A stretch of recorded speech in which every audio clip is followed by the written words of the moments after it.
This is a HeadGum podcast.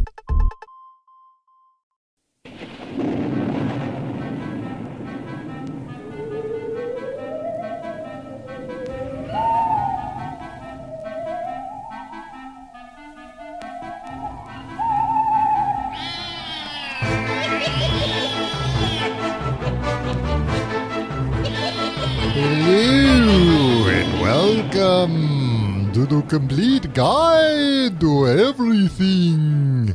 I'm one of your hosts, Doom. And I'm Skeleton. I finally remembered it. You did Tim. remember. You almost didn't remember. No, I remembered. It's all I've been thinking about the whole week, just on repeat in my head. Well, when it really counts, when we're hitting the peak of Halloween month, mere days before the spooky day itself. Well, it's impossible to ignore now. I can't walk down the street without having the daylight scared out of me by all the decorations.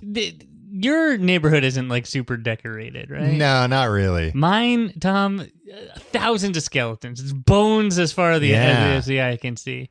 I saw a big inflatable cat near your place recently. Not near it, but like on the way. That's part of it. Somebody had Michael Myers in the window. Austin Powers? Not from Austin Powers. Oh, behave. That'd be a good Halloween costume. Yeah. Tim, I feel like that was one of the most popular Halloween costumes for like 15 years. Really? Austin Powers? Do you know anyone who's ever dressed up as Austin Powers? I'm sure I do. Name him or but they her. just had the glasses, the like bad teeth, and the wig, and then like a 60s. Yeah, you're describing a costume, Tom.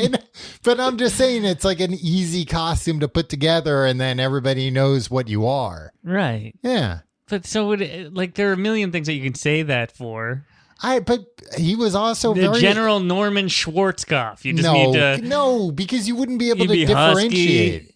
What? You'd be like, oh, that could be any soldier. That could be any general. You have the patch on the thing that says Schwarzkopf. Yeah, but when you do that, if you have to do that, you've already lost. And then you wear a baseball cap that says Stormin' Norman on it. Nah. Or it's like, when you would dress up like Alf and it came with the smock that said Alf on it. Yeah, I don't like that. Why was Norman Schwarzkopf such a big celebrity? Because he led us to victory in the Persian Gulf. Yeah, in the first Gulf War, which was because Iraq invaded Kuwait.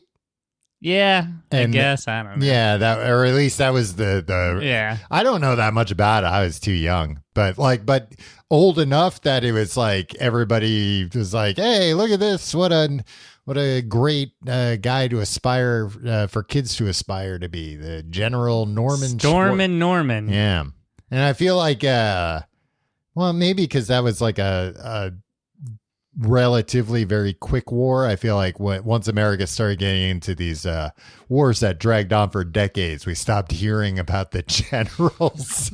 Yeah. We stopped getting to know them by name. I imagine if Stormin' Norman oversaw like a 20-year war there, it probably would have worn out his welcome on like The Voice or whatever.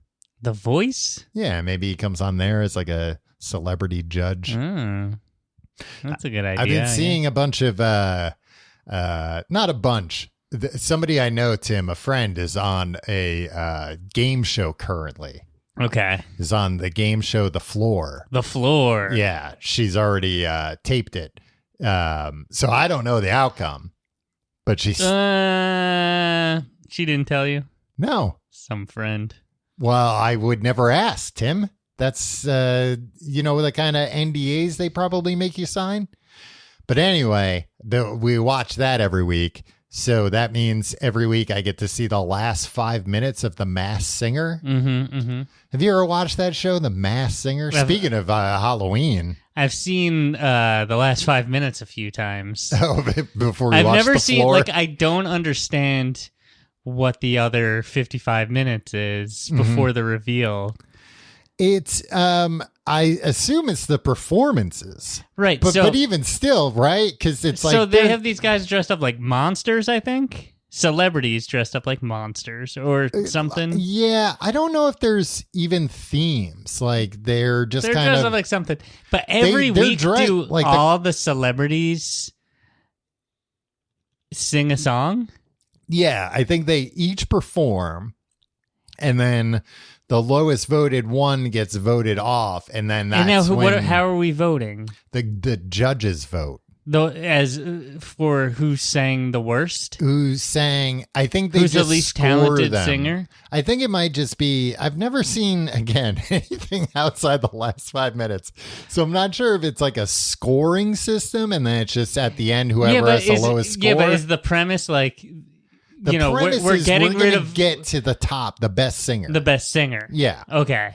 And then once they get voted off, they take the mask off, and it was like, oh, it was so and so all along. Yeah. It was Sarah Palin all along. Yeah. That to me is still the defining clip of our era.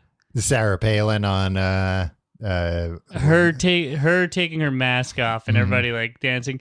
Giuliani did it too. Well, no, the Sarah Palin thing. You haven't seen this clip online? Yeah, I'm sure I've seen it. It was from like March 13th, 2020. Oh, so yeah. like it was a split screen of that and the local news starting about like the world shutting down and like thousands of people hospitalized. And then you have Sarah Palin singing and dancing in a costume like a dipshit over there. Yeah. It was to me, it's like, yep, that sums up the 20s for her. Now would you have felt differently if she had won though? If she had won the whole contest? I mean, she deserved to win. Right. She's plucky, and she has experience up there from her pageant days. That's true. I mean, you can't discount that. It's very disappointing. One of the things that I really don't like about the Masked Singer, they've got a bunch of celebrities. They've got what's his name, Ken Jeong, Jenny McCarthy. Yeah, Jenny McCarthy. Rita Ora, I believe, is one of them. And then I'm vaguely aware of who that is. Yeah, and then maybe there's like a guy that like I've never seen in my life, like something like that. Some TikTok guy or something? I don't know. I assume maybe a country star. Okay. Like whenever I see somebody on TV, I don't replacement level Blake Shelton kind of guy. Something you got to get some country guy in there. He can go like, well, my mama taught me how to sing, and if she taught me how to sing like that, I would have wore a mask too. He's catty in this version. But what were you gonna say about Ken Jeong earlier? Oh, just that like I like Ken Jeong, but he also seems like a guy who's never turned down a project. And you know what? If I had Ken Jeong, Jeong? Yeah, something like that. Jeong, I think. Like if I had his yeah, for sure. Because he probably makes so much money. And it's just like, what am I gonna do? Not do this easy dumb job? Like, oh no, I'm gonna be Daniel Day-Lewis, and I'm only gonna no. There are maybe hundreds of thousands of dollars to show up at this freaking thing. Yeah, okay. I guess especially now that I'm thinking about it, like certainly in his like early career, like Community and The Hangover, like most of his roles were like have him like humiliating himself physically. Yeah. Have him either like being naked. And ethnically, I would say. Yeah, or oiled up or something. Like at least this he just gets to like, sit and be a judge. Yeah. And is there some element of them being like, I think that's Tom Cruise? Oh, I think that they guess also? They guess at the end, the judges guess. Mm-hmm. And that's what I was gonna say. The two least favorite parts of the show for me are this part. One, your two least favorite parts of the last 5 minutes. Yeah. Okay. The first thing that I hate is sometimes these people guess celebrities who would never in a fucking 1,000 years be on season 23 or whatever of The Masked Singer. Come on. Sometimes people are like, you know what? I think it's Barack Obama under there. It's like, it's not Barack Obama. Beyonce Knowles, right? Yeah. It's Beyonce. Yeah, or they're like, I'm pretty sure it's Tom Cruise. And it's like, it's not an A-list actor, for God's sake. Recently, it was Andy Richter. Yeah. And it was like, that's the perfect, like, that's the level of celebrity that is on the show. Where he also, nobody guessed that it was him. Everybody guessed wrong. Although one of the guesses was... I would also think he wouldn't do that. I could see Andy Richter being like, nah, I'm not gonna. Well, do no, that. because after he like, you know, had to like take his helmet off and he's like caked in sweat. He was like, well, I have a 4-year-old at home, so I have to take any job I can get. So I don't like that part. I don't like when they guess ridiculous celebrities that it's obviously not. And I also don't like. I looked it up. It's based on a Korean game show that I assume has the same premise. And this part of it feels very like Asian game showy, where when they're taking the mask off, there are just all these dramatic like zoom ins to the judges going like, I can't believe it. I don't know who it's going to be. And just like talking to each other and really exaggerated. Like, I'm going to be so surprised when I find out who it is under that mask. I like it. It ramps up the excitement. And then they have to like pretend that they're like struggling with the mask. Yeah. But then, you love it every week, you know. Well, but you don't get up and get a soda during but then this part, there's do always you? like an awkward cut where when the mask is coming off, like a bunch of people are running off stage, and you realize like, oh, it actually is very difficult. Like a person can't get themselves out of that suit. I don't know how they don't sound echoey in the suits either. I should watch more than 5 minutes of this show. You don't have to. Nah. I don't think they're singing live, Tom. No, oh yeah, that makes sense. And that's also, what it from is. what I understand, it's all just auto-tuned as well. Yeah. Well, thanks for ruining it, Tim. What do you think the commitment is for a celebrity in one of the suits? What do you mean? Like how they film how many episodes over how long? I'm going to guess that they're done in 2 weeks for this season. Oh, it's got to be way, way less than 2 weeks. Then 1 week. Because if they sing on every single episode, yeah, like Andy Richter's not going to be like how much is he actually making to be on The Masked Singer? Yeah. And is he in there every time? I think he's probably in there every time.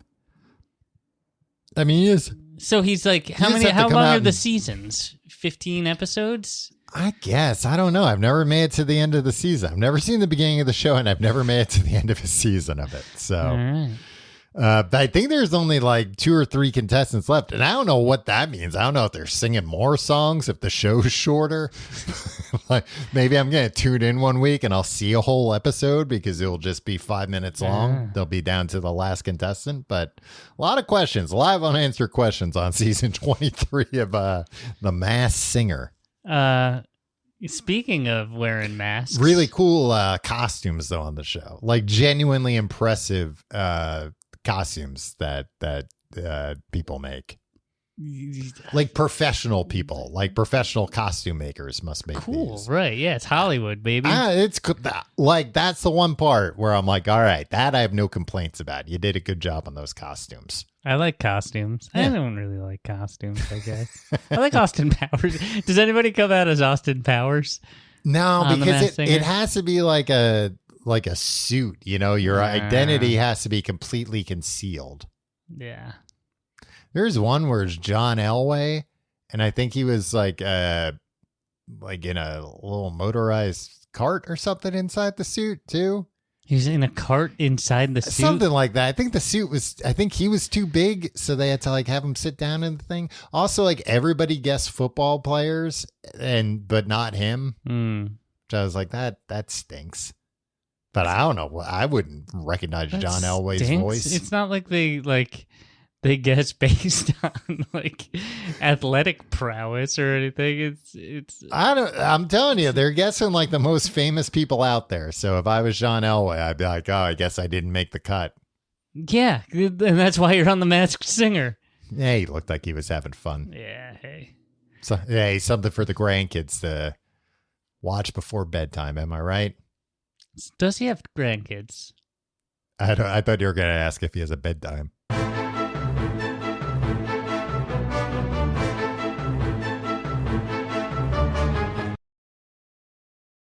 Tom, speaking of wearing costumes. Yeah. It's Halloween month. You know who wears a costume all the time? Who? A mummy. Is that like a joke? Is that a joke from like a Laffy Taffy or something? No. Why? That's sorry. like a sorry, pun. It sounded like I got choked up when I said Laffy Taffy.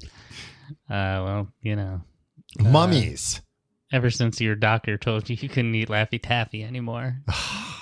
Yeah. It's been a real punch in the gut. Wow, I'm getting a second opinion on that. Mummies. Yeah, no, they're always wrapped up in a costume. Yeah, it's true. Yeah. Tim, that was an expert segue, Tom. What's your take on mummies? Not scary. Not, right? I guess they're supposed to be scary because they're dead? Yeah. But I don't know. Is anything dead scary? I mean, we did an episode about skeletons, and we agreed skeletons are pretty scary. Skeletons are pretty It's scary. really just, I guess, the idea of something dead coming back to life. Right. That's what most scary things are. But, like, what's the difference between a mummy and a zombie other than a few rolls of toilet paper? Am I right? Exactly. Why are we so afraid of things that come back to life? You would think that would be like a comforting thing. No, you ever see Pet Sematary, Tom? Yeah, I've seen it. We've read it for Books the Podcast, Tim. Or you read it. I watched the movie. Yeah, because when they come back to life, they're different. Yeah, but I'm saying like sometimes dead is better, Tom. Before Stephen King came along and ruined coming back to life for everybody. I don't know. It seems like, somebody could come back and they could tell you like what happens after you die and everything. I mean, nobody was like running away screaming from Jesus, right? Yeah, exactly. I remember getting in trouble in Catholic school. Not in trouble, but like told to shut up, basically. Yeah, that was pretty much the entire thing. Any question, even a legit question or a sincere question, was just like, shut the fuck up. All right, just shut the fuck up. Yeah. Look, you're not supposed to have any questions about what we're telling you, not even if they'll help your understanding. But I remember asking, like, all right, so like, they came back to the tomb and Jesus was gone. I was like, where'd he go? They're like, what do you mean? I was like, well, like, his body left. He was already dead, so presumably by the lore we already been established here, his soul went up to heaven. And you're telling me like 3 days later, his soul came back down, went in his body and left? Where'd he go? What is he still around? I think the answer I got was like he just eventually went back to heaven. Oh, after his because he came back and he like talked to everybody. He was like, "Hey, I'm back," right? Yeah, and then I was like, and then what? Yeah, I mean, then he just rode off into the sunset. I think you and I just don't know because we're not. No, educated. I remember asking, and they were like, "Yeah," but like you remember asking 35 years ago. Yeah, you don't remember what the actual answer was. No, I remember specifically that they shut were the hell up. That they were just like he eventually went back to heaven, and that's where he is now. Sounds like, is he still around? Did he like live another like 40 years and then die? No, but what I'm saying is, Tom, there are answers to these questions. I know. You Tim, just don't know them. You keep trying to get me to come to church with you, and I'm not going to. No, but we're just going to get emails about this because you're you're asking questions that like there are answers I know, that you but the Google. people that I was asking that were supposed to be teaching it couldn't tell me. Yeah, but if you really cared in the intervening 3 to 4 decades, you could have. No, I think immediately I was like, all this lore doesn't hang together. I don't know. I'm suspicious of everything now. And I'm sure that person didn't know, the teacher. Of course not. That's why they didn't know anything that wasn't in the books. Yeah. And I'm not talking about the Bible. I'm talking about the freaking like workbooks. Anyway, did you find in your research like where this idea of mummies coming back to life comes from? No, I think people were just fascinated with mummies. When did they start finding mummies? Yeah. Probably pretty soon after they started making mummies. Yeah, I guess so. Like, how did it, like, I assumed mummy, like, it was the Universal monsters, right? Do you think they were just like, what's another monster we could have? Like something that comes back to life. Would be a cool costume design. You know what? Though, they wrap those guys up in toilet paper. That might be a cool costume. Like, yeah. Was it just some guitar, some cigar chomping, some guitar playing executive? Well, I'm gonna listen to his notes. Yeah, Rod Belding type. Yeah. I imagine like it was when they like start putting mummies in museums. It was probably like a big deal, and then probably like after one of them got out. No, probably like after like 10 minutes or so of like looking at the mummy, they were bored. Yeah, and they were like, it'd be crazy. Imagine if it came back to life right now. And I don't know, maybe they started running like specials, like come back to the mummy exhibit, and this time ponder the question: what if this mummy came back to life? I mean, they don't do that with like dinosaurs. I guess they kind of do. They do. Yeah. Anything dead that they start, displaying somewhere, you got to worry about it coming back to life. Yeah. It's just the way the world works. What's still left? I mean, I guess Night of the Museum ticked all the boxes. Maybe everything in the museum comes to life. Tim, well, I mean, in this case, we're mostly talking about Egyptian mummies. But there's the oldest mummy is from Chinchorro culture in present-day Chile and Peru, dating back over 7,000 years, far older than the famous Egyptian mummies. You ever like hear that kind of stuff about how like Cleopatra lived closer to our time than she did like the pyramids being built? Yeah. It's like, how the hell does that make any sense? For me, like, I'm always just like, anything more, like, I have a good grasp of, like, back to, not even when I was born. Yeah, explain that one to me, Professor. Like, anything in the second half of the 20th century, right? Mm-hmm. It's just like, all right, I understand roughly where things fall. But anything before then, it's just like, I don't know, that could have been 1906. Yeah. That could have been, 1647. Mm-hmm. That could have been 3000 BC. I have no idea. Yeah. It's, but also I think... and I don't care to know. I don't care about stuff that old. Well, the thing is, things didn't change very quickly back then when things were old. I don't know that this is true. I do know it's true. You think things aren't moving faster nowadays than they were? What are you talking about? 10,000 year, like society, culture, technology. You're just thinking technology. No, I'm mostly thinking about like society and culture where, you had civilizations that that existed. Right. Hundreds, thousands of years with like very little change. See, I don't know that to be true. I mean, I'm taking your word for it, but you're not particularly well educated on this subject. No, I mean, think about like when we learned about shit, real old stuff. Yeah, I wasn't paying attention. It wasn't like, unless unless like somebody came and invaded or there was a war or something like that. Which happened all the time. Or some kind of natural disaster. Yeah, but sometimes things were like fine for a long time. I'm talking about before people were able to like sail the 7 seas, before they were going all over the place. Like I'm thinking about places like Peru where it's like you're just like deep in the rainforest and it's like, yeah, this is the way we do shit. You're talking out your ass right now. Let's get back to mummies. All right, back to my area of expertise. Tim, you know how you make a mummy? You wrap them up in toilet paper. No, it's disgusting. In ancient Egypt, it took about 70 days to make a mummy. I made one on one Thursday night. It was a man-sized. It was for a social studies project in 6th grade. It was just wrapping somebody up in toilet paper? And no, saying it was wrapping like...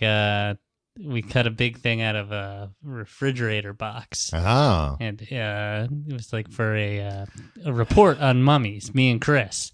Uh-huh. Yeah, really? we got an A- on it just because it was too good, and Mr. Rossi didn't want to get it. Was too, Jesus Christ. I mean, it doesn't sound like it was too good. It sounds like, you didn't learn shit. How do you know? Because you're talking right now and you don't know anything about mummies. It's true. Yeah. It might not. Yeah. But you could probably like tell me the brand of refrigerator that the box came in. Well, it was a Maytag. It's the only one. Yeah, exactly. See? It's the only brand worth buying, Tom, if you're not going to get a Maytag. Now, my question to you is, you were willing to ruin a good refrigerator box to make this. Yeah, it was for a project. Yeah, but think about and we didn't even get we got an A-. Yeah, but think about how fun we were so cocky. It was so much better than all the other projects, and we were so cocky that I think he didn't want to give us the A. He was just like, these kids are so... Well, it sounds like you guys were sore winners, maybe. And that's what he knocked you down. It's like a couple we of showed pegs. up to school with this big mummy that we made, right? And everybody's like, I mean, it's like you're exaggerating with your hands. Like there's an 8-foot mummy. It was taller than us. Yeah, but you were little boys. Yeah, so it was probably like 6 feet tall. Okay. That's a big thing. You normally don't walk into school with a 6 foot tall mummy. Yeah, well, that's right. Why you got in trouble. And people were like, "Oh, look at this! Oh, that's really cool." And, blah, blah, blah. And what else did you do? What else was the project? We wrote a fucking report about mummies. We did research at the school library. Yeah, right. Did research. What, seeing you both pouring over tomes with glasses. Oh, what do you think? What do you think was in the paper that we handed in? I don't know. Why'd you have to make a mummy? Why couldn't you just write the paper? Because it was part of it. It was like you picked a subject, you wrote a paper, and then like you did an art project about it. What other people do? You remember any of the other projects? There was like a diorama. Yeah, dioramas are always big, huh? Yeah. Somebody had a diorama. Somebody, like shitty stuff. Like we thought that we well, no. What I'm saying is not a piece of cardboard from a refrigerator box wrapped in toilet paper. It looked great, and the thing was, how did the toilet paper not tear? I think we wrapped it also in like package tape, so it was white, like clear. Oh, I see. Tape, so it's very structurally sound as well. Well, it didn't feel like a mummy, thought of though. everything, It sounds Tom. like it felt like plastic tape. We thought of everything. Well, not everything, or else we didn't think of A+. Mr. Rossi trying to screw us. Yeah. I wish you wouldn't keep mentioning his name. Tim, how long did that project take you? Did you mention? The research and writing of the paper, probably months. The mummy we did a Thursday night. It was due on a Friday. Okay. We went over to Chris's house. We put on some must-see TV. Our moms helped us. It was great. Wow. You have an encyclopedic knowledge of like what was on TV and everything, but you can't tell me anything about Yeah, no, it mummies. was a Thursday night in 1993. Like, yeah, we turned on must-see TV. Of course we did. The mummification process in ancient Egypt, Tim, took 70 days.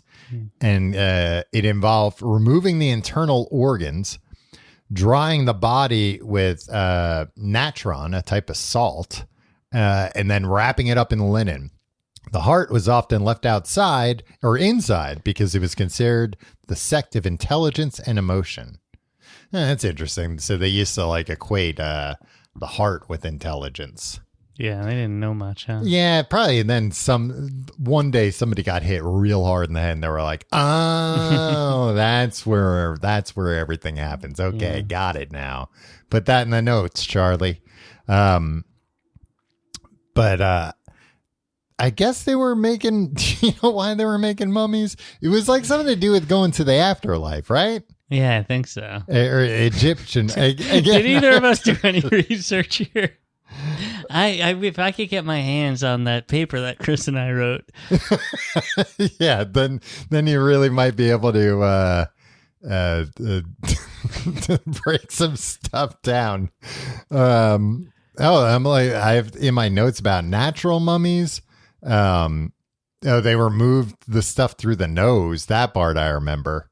Why don't I have any notes about what they were trying to do with these mummies? What the big idea was? I have it in my notes here.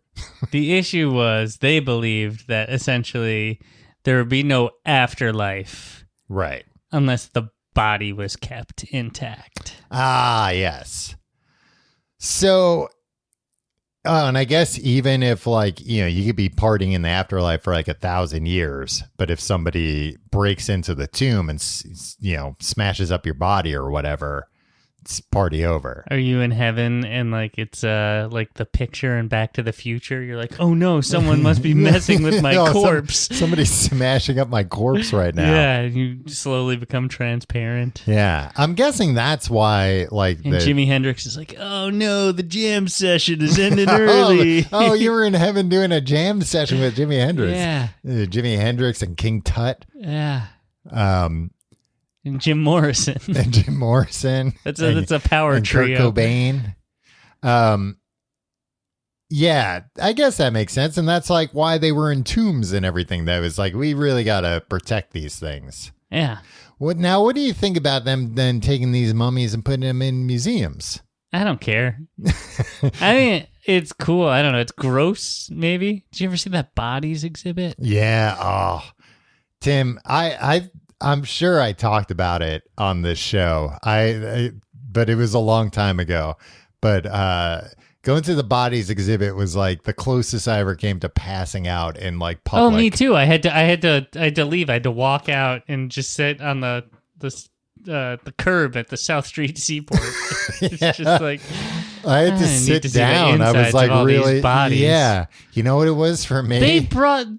They wouldn't do this now, right? No, they're still doing the bodies. The bodies is still around. Maybe not at South Street Seaport, but yeah, they're still carting all those bodies around, showing them. Explain what it is for people that don't know. It's a traveling exhibition, I guess, where they have all these real human bodies dead, and just displayed in various ways to show you how the body works. Yeah, they've been preserved in a way that like makes it into plastic, kind of.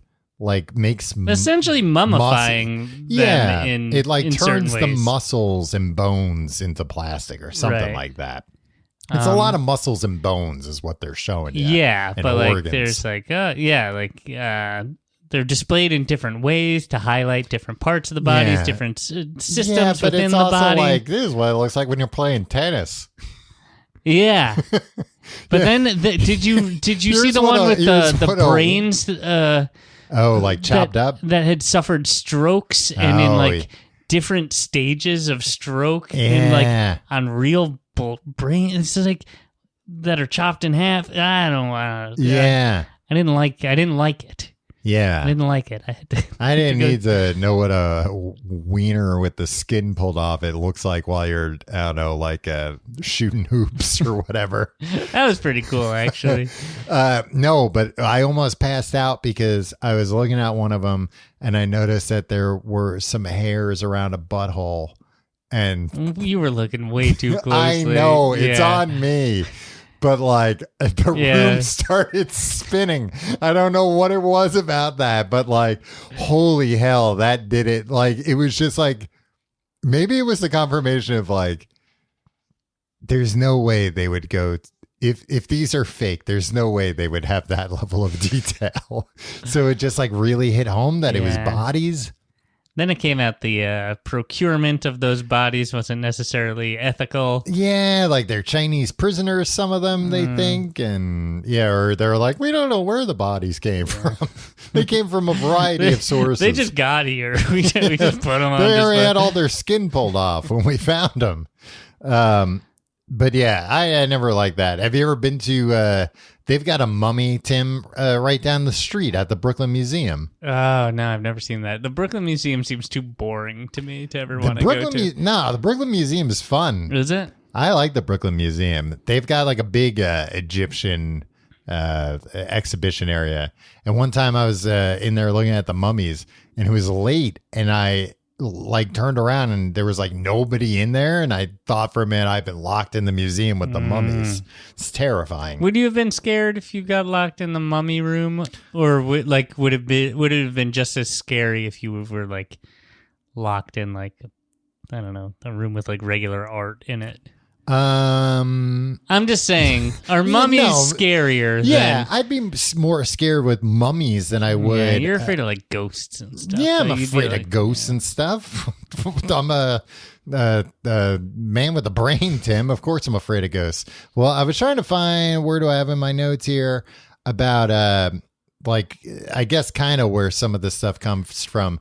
The discovery of King Tutankhamun's, aka King Tut's, tomb in 1922 sparked the myth of a mummy's curse due to the untimely deaths of several people associated with the expedition. While modern science dismisses the curse as superstition, it remains one of the most famous mummy legends. So that must be where like all that stuff came from. Yeah, the fascination. And then that tracks with like... Well, the fascination and the idea of like, oh, it's cursed. Yeah. So what if it's like so well cursed that sometimes it can come back to life to get revenge or whatever?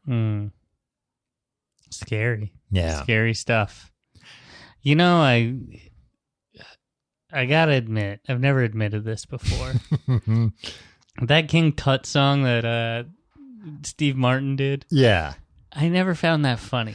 Yeah, I always... Is it like to the point where like when I first saw it as a kid, I was like, is this supposed to be funny? Yeah. Or is this supposed to be serious? Well, I knew it wasn't serious. But I do remember thinking like people made a bigger deal out of this. And don't get me wrong, I love Steve Martin. Think he's hilarious. Yeah. But like, yeah, it's always surprised me that that's one of his like most well-known bits. Yeah. I think it was just like the funny dancing maybe. But that wasn't very funny either. It was pretty funny. Nah, it was pretty serious. I just remember that also being a big, Walk Like an Egyptian by the Bengals, was it? Yeah, I think so. I remember that being a big deal. I remember being a kid when that song was, I guess when it came out, maybe it had been out, but when I heard it as a kid and like being at I guess like a babysitter, like the daycare lady's house, and having to have like somebody else explain to me what walking like an Egyptian meant. Yeah. That's not really how they walked. No, it's just how hieroglyphs were painted. Yeah. And then they showed me, and and to be honest, Tim, I think they showed me the wrong thing, but I eventually figured it out. That's what I meant to get to. I'm glad you finally got clarity on that. Yeah, not a good song. It's an all right song, I guess. The way-oh, that part's good. Okay, yeah, it's a good song. And then it's got the whistling. Yeah, it's a pretty good song. Yeah, the way that when it finally gets to... that is cool. When she finally says walk like an Egyptian, everything just like... Yeah, like everything drops down. It's just like the bass pumping in the background. Yeah. All right, cool song. Hey, way to go, Bangles. Tim, did you know that in medieval Europe, mummies were used as medicine? No. Ground up mummy powder, known as mummia, was believed to have healing properties. It's used for ailments like headaches and epilepsy, an example of how mummies were not just revered, but also consumed. That sounds disgusting. They also would mummify animals. Wait, they would sprinkle. You'd sprinkle some mummy in your coffee like it was Splenda. Yeah, I guess. But they mummified birds, crocodiles, and even bulls. They were seen as offerings to the gods or companions for the deceased in the afterlife. Would you want to be mummified, Tom? I don't care. Yeah. What happens after? Like, don't take all my clothes off and like put me up on a billboard or something. Why not? Who cares? I think that's a fine legacy to have. I mean, I guess like if everybody I know is also like if some accident has killed half the world, sure, whatever. No, but what? Who cares? Like what? Because like I think people that care about me, Tim, wouldn't want to like drive past my dead body strung up nude on a billboard. I mean, I wouldn't have a problem with it. You wouldn't have a problem Not with care it. about you. You wouldn't be like, oh boy, they really did Tom dirty by doing that. No, you know, I would probably be like, why'd they go to all that effort? But what's even, you know, I would more be like, I really miss my friend Tom. His soul is no longer in that body, so who cares what happens to it? I think he'd be like, well, it looks like him. I don't like that. But aside from that, yeah, I'm not big, like cremation, burial, that kind of stuff. Burial at sea. I'd like a burial at sea, maybe. Yeah, I want the Bin Laden. But throw you overboard somewhere and not tell anyone where you are. Yeah. That really worked out pretty well, huh? What do you mean? Just like killing Osama bin Laden? Yeah, they found him so quick. No, but I remember there being like a lot of controversy of like, what? Like I always thought it was funny because there was like a lot of controversy over like, what? They already like, threw his body overboard. Like they should have kept it on ice so we could like study it. And like, it's like, there's nothing to study.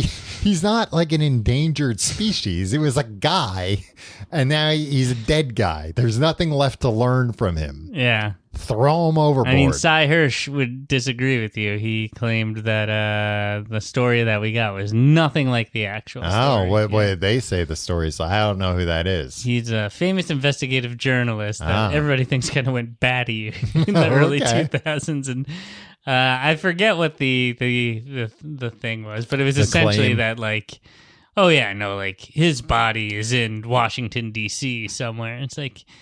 And like you read this and you're like, ooh, and then you think like, to what end? What are they doing? He's not an alien. Well, exactly. I think that's why like the story made so much sense. Let's study his blood and see what if there were we found the midichlorians that made him. Yeah. That's why like it made all the sense in the world to me that they were like, hey, before we announce that we killed this guy, let's get rid of the body. Let's not just bury him. Let's like throw him in the ocean where we can never get him back. And that will be that. There will be no discussion of what should happen with the body. It's too late. We threw it overboard. Right. And you'll never be able to find it again. I bet that's well, he wouldn't be a mummy. He'd be a skeleton by now at the bottom of the sea, I imagine. Yeah. Are there any fish that eat bones? Probably. There's stuff we like can't all the way down there. Yeah. Yeah. It's enough to make you want to call up James Cameron and go in one of his little putter submarines down there. You think he can't really do that nowadays because of the other guys that were in the submarine? I don't think James Cameron lets anybody tell him what to do. Yeah, that's probably true. And he has like a You don't tell James Cameron what he can't do. Yeah. You ever see the clip where they like asked him about that sub and he was like, just immediately was like, yeah, that sub was like, he was aware of it and was like, yeah, that sub was a bad idea. I've been saying for years, like it's a bad idea. Did you ever watch Aliens of the Deep? No. That was an IMAX thing he made. Yeah. I saw The Abyss. I never saw The Abyss. There's this part. Guy loves water. Guy does love water, Tim. Guy's soaking wet. He made that new Avatar, and that's all in the water. Yeah, that's what I'm saying.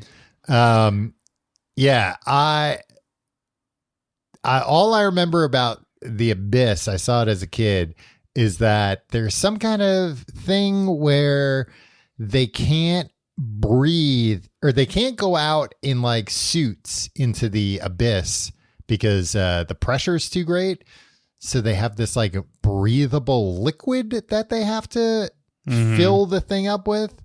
And there's a part where they show like to show it works. They like take a rat and like submerge it in and it like freaks out, but then it can like you have to breathe heavier. But I think that's a real thing. That sounds insane. But breathable water? Yeah, breathable liquid. It's like liquid. I guess it can't be liquid oxygen. That's like under too much pressure. But maybe down there, it was blue too. It kind of looked like Windex or something. Maybe it was just Windex. Yeah. I mean, the rat looked pretty real. And the guy's, but I've never heard anything else about this breathable water. So figure you would have heard more about it by now. Yeah. I just hope that Osama bin Laden didn't get down there to that breathable water. And that hadn't even occurred to me. Causing some undersea mayhem as we speak. I think it was something like, it works, but there's like no practical reason to, like, you would like hurt your lungs doing that, breathing liquid. Anyway, I don't care. I still want to do it. Food for thought, something to think about. So you're not afraid of mummies? No, never have been. Never will be. Have you? Oh, that sounds like that's a challenge to any mummy listeners. Like a call out. I feel like this is why we this has been on my list for years, Tim, for Halloween month to do an episode about mummies because they're seen as such a classic movie monster, I guess. And we did, like you mentioned, those old Universal monsters. And then, the Mummy movies with Brendan Fraser. And then you had the Tom Cruise. And did you see they're opening up the Dark Universe world at Universal Studios? Really? Yeah, there's like a Dark Universe land or whatever. From the highly successful Dark Universe franchise. They just made the one. Oh, they made the Dracula movie. They made the Dracula movie? There's a movie, I think it's called Dracula Untold, where it was kind of like at the end of production, or maybe once they were done, they were like, oh shit, you know what we should do? We should do Marvel. We should do an MCU with all this. And it just, they like tack something on. But I think it's just that and then the Mummy. And then they announced like, here's all the people and here's who's going to be the Wolfman. Here's who's going to be Dr. Jekyll and Mr. Hyde and the Invisible Man and all that. And then, they just kind of didn't do any of those things. And just because that Mummy movie with Tom Cruise failed? I guess. Yeah. Which like doesn't seem like a good enough for like, okay, well, you can still make a Frankenstein movie. That flopped. And then someone was like, this whole thing's a bad idea. It wasn't just like, maybe the rest will flop. It's just like, this just seems bad. Yeah, I guess. Why are we doing this, etc.? When's the last time they've done a movie of like a classic monster, like a Dracula, a Frankenstein, a Wolfman, a Mummy that's been good? People really liked the recent Invisible Man movie. Yeah, I saw that. Yeah, with the Scientology lady. Yeah. Yeah, I saw keep that. Putting Scientologists in these monster movies. Yeah. It's probably, it's who they're fighting, Tim, day in and day out to help us, the little guys.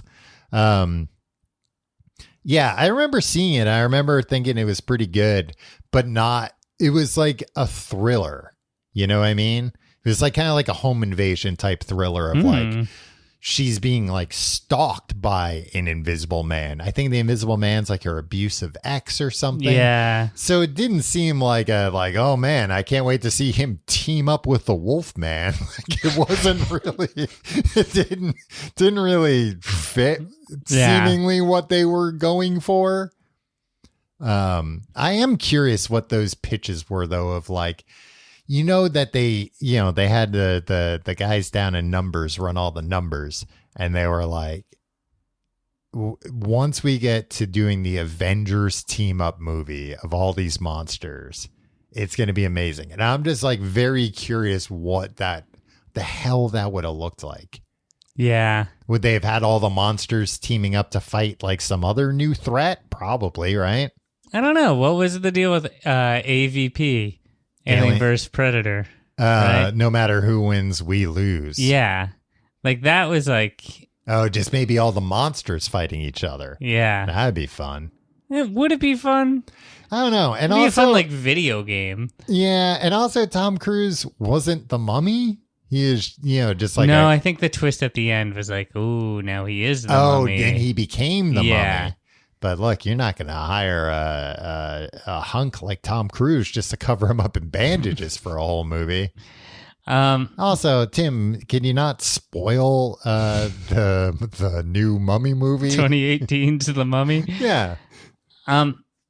I think probably part of the calculation for nuking the dark universe was the fact that, like, all right, we lost a lot of money on this Tom Cruise movie. Yeah. First of all, it's gonna be hard to like get people like he's the only he's like our most bankable star. Yeah. And then it's like we got to bring him back in multiple movies if we're going to do an MCU with this. Yeah. That's going to be really expensive.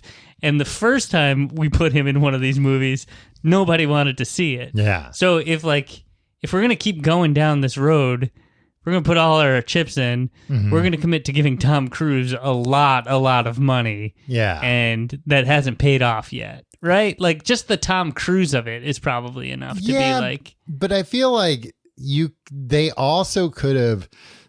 We could have replaced him with Mark Ruffalo. Yeah, just get Mark Ruffalo in there. Well, they were so early in it that they could have just abandoned. They could have just been like, you know what, you're not gonna like. That was kind of the deal with the Hulk in the Marvel movies for a little while. That was just kind of like. I mean, certainly it's the case now with like all the like millions of things they have of like, yeah, that character that we teased, he's just not going to come back. He's just not going to be mentioned again, or there's going to be one line of like, he started a bakery in France. I think what probably happened with the Dark Universe is they were looking at the flopping of the Mummy. Yeah. And they were like, this would have been like, this is our Iron Man had flopped. Tom Cruise should have been the linchpin of the Dark Universe. And the reason the MCU existed was because that first Iron Man movie was really good and well received. Yeah. It was a good movie. I watched that movie. I've seen that movie twice. Wow. I haven't seen a lot of movies in my life twice. Yeah. Why'd you watch it again? When I did a rewatch. Oh, okay. You saw it like around when it came out. I saw it with you. Opening weekend, Tom. Wow. So you've been an MCU fan since day one. Since day one. You were there. You begged me to go. You're like, I don't have any other friends. Please, everybody else at the theater is going to have friends. I'll be so embarrassed.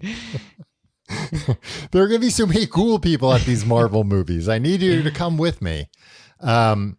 Here's where I think they made a huge mistake. Why are you casting Tom Cruise as the Mummy? Dracula, right? Yeah. He's been there, done that. It's what he says. He's not going to go back to the well. Lestat. Yeah, an interview with the vampire. Yeah, I get it. All right, then he's too small to be Frankenstein. Oh, yeah. Yeah. Nobody would believe. Like, that's worse casting than him as Jack Reacher. Yeah, it really is. Well, I think Jack Reacher's bigger than Frankenstein. Yeah, terrifying. It's physically bigger than Frankenstein, if you can believe that. I don't know. At least like the Wolfman, just like the Mummy. That's the worst. What are the Mummy's powers? Walking slow. That's the thing. Having a curse, cursing people. Cursing isn't. Nobody goes and sees a movie and they're like, how's that movie? Oh, it was sick. At the end, the guy cursed the woman. Like, all right. So did she die? No, but she's probably going to have like real bad luck for a while. The problem is with Tom Cruise, who could he be? All the monsters are so slow. Yeah. And he famously, you want to see him run. Tim the Wolfman. The Wolfman's fast as the wind. Is he? Yeah, he runs like a wolf. That's one of the reasons he's so dangerous. Well, not in the movies, though. Yeah, in the movies. I've never seen this happen in the movie. Even Teen Wolf, they can like run on all fours sometimes, so they can like be really quick. Yeah, I think they missed a trick. You could have made TC WW. Werewolf. Yeah. Did you see this clip going around of Marsha Brady saying werewolf? Yeah.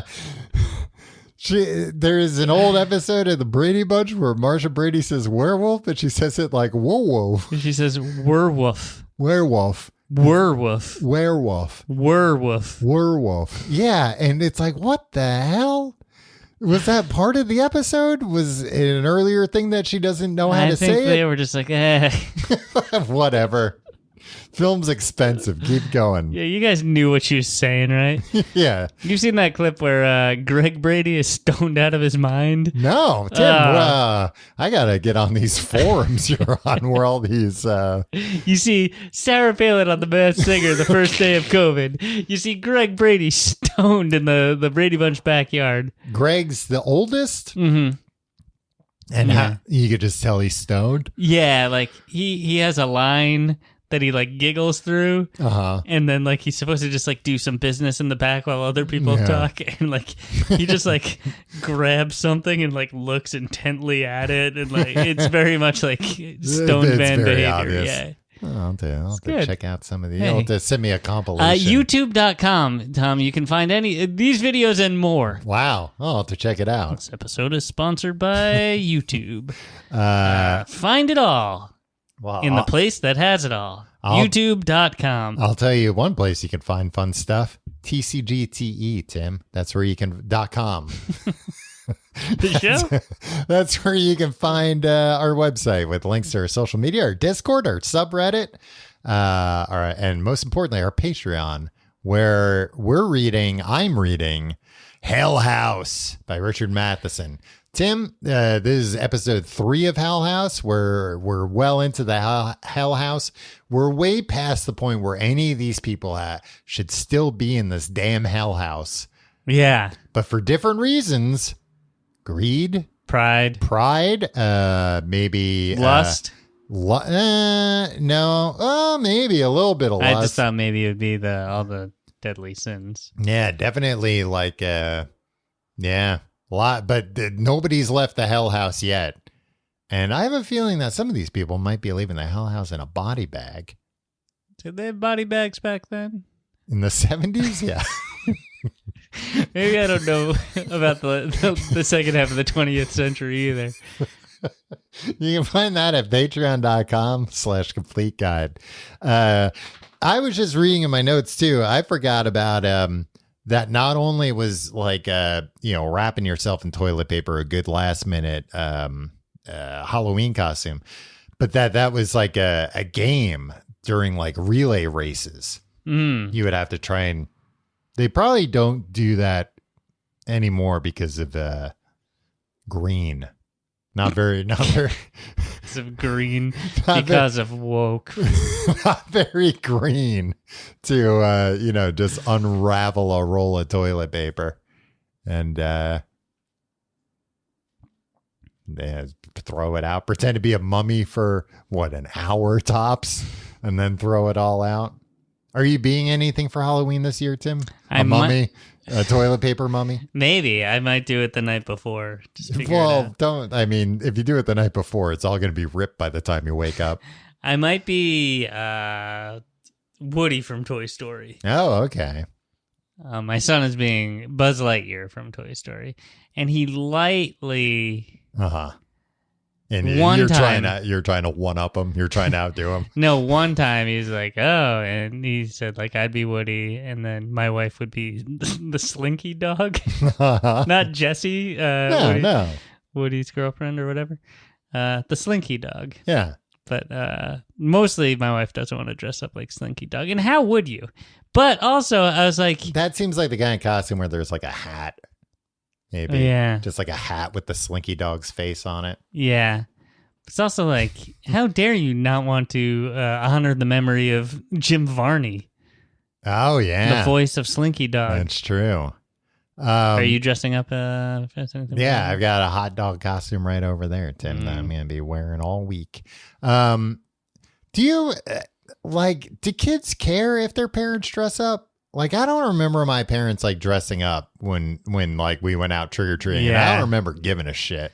No. I was so focused on like my costume and candy that I really didn't care about.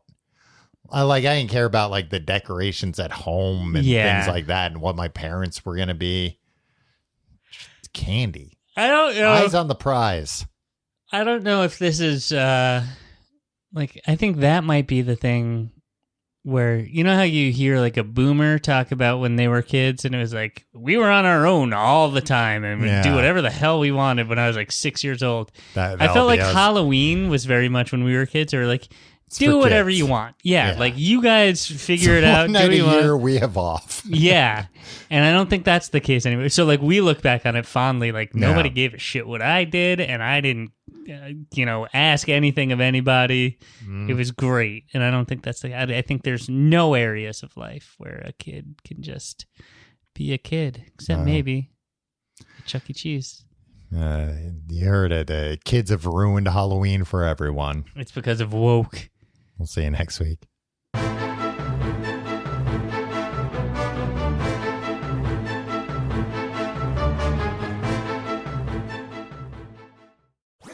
That was a HeadGum podcast.